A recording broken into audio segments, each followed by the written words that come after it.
काजी कुशवाहा जी का विचार बा? हम रउरा हाथी में आए वाला नहीं खी। सुन, हम अपना जिला के रंगदार हई, केहू से ना डराइला। आ तोरा जैसा लवंडिया के बंदूक के नोक पर नचाइला।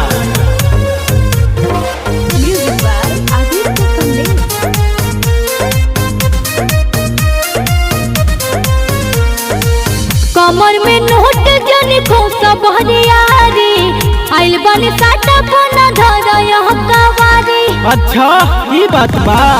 कमर में नोट जनी खोसा बहरियारी, आइल बनी साटा कोना धरा यह कवारी। जब ले दहिया में दहिया सटैबुना खुशवाहा जी के खुश कके जइबुना। एह जिला में दोबारा फेरू अइबुना। खुशवाहा जी के खुश कके जइबुना। एह जिला में दोबारा फेरू अइबुना। खुशवाहा जी के खुश कके जइबुना। एह जिला में दोबारा फेरू अइबुना।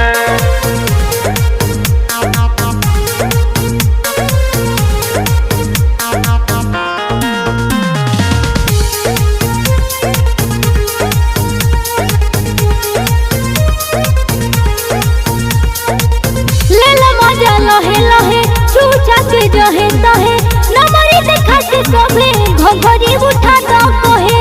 अरे ई का कहलू ए बबी सुना, तनी देखे तो तू भीतर के सामानवा। जुआता लहर रानी बिछला तमनवा। पानी पी लो। अब मौका मिलल बट फायदा उठैबुना। खुशवाहा जी के खुश कके जइबुना। एह जिला में दोबारा फेरू अइबुना। खुशवाहा जी के खुश कके जइबुना। एह जिला में दोबारा फेरू अइबुना। खुशवाहा जी के खुश कके जइबुना। एह जिला में दोबारा फेरू अइबुना।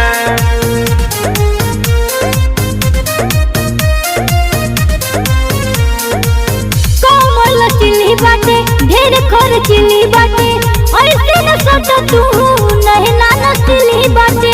अरे तो लेकर भैया स्कार बात मान ल तू सोनू भूषण के।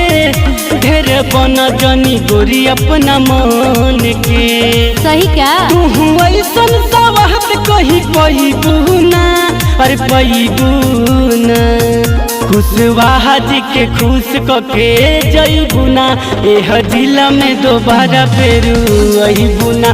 खुशवाहा जी के खुश कके जइबुना।